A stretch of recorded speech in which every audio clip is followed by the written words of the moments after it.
રવિ કૃષિ મહોત્સવનો વિરોધ કર્યો હતો અને કાળા વાવટા ફરકાવતા કોંગ્રેસના ધારાસભ્ય પરેશ ધાનાણી તેમજ પૂર્વ સાંસદ વીરજી ઠુમ્મર સહિતના 25 આગેવાનોની પોલીસ દ્વારા અટકાયત કરવામાં આવી હતી।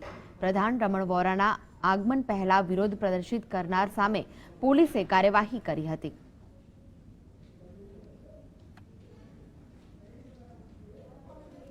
તો ગીર સોમનાથ જિલ્લાના વેરાવળમાં રવિ કૃષિ મહોત્સવમાં કોંગ્રેસ દ્વારા ભારે વિરોધ દર્શાવવામાં આવ્યો હતો। રવિ કૃષિ મહોત્સવનું આયોજન ગીર સોમનાથના માર્કેટિંગ યાર્ડમાં રાખવામાં આવ્યું હતું। માર્કેટિંગ યાર્ડમાં વિરોધ રોકવા પોલીસને તૈનાત કરાઈ હતી, પરંતુ તલાલા, કોડીનાર અને આદરી ગામના રોડ પરથી પોલીસને હાથતાળી આપી કોંગ્રેસના કાર્યકર્તા વિરોધ પ્રદર્શન માટે આવી પહોંચ્યા હતા। તેઓ કૃષિ મહોત્સવના સ્થળે પહોંચી સૂત્રોચ્ચાર અને કાળા વાવટા ફરકાવવામાં સફળ રહ્યા હતા। તેઓની તમામની પોલીસે અટકાયત કરી છે।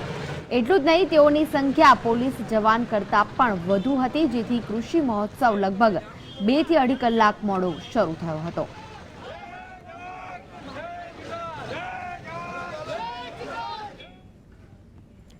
તો કપાસ સહિત વિવિધ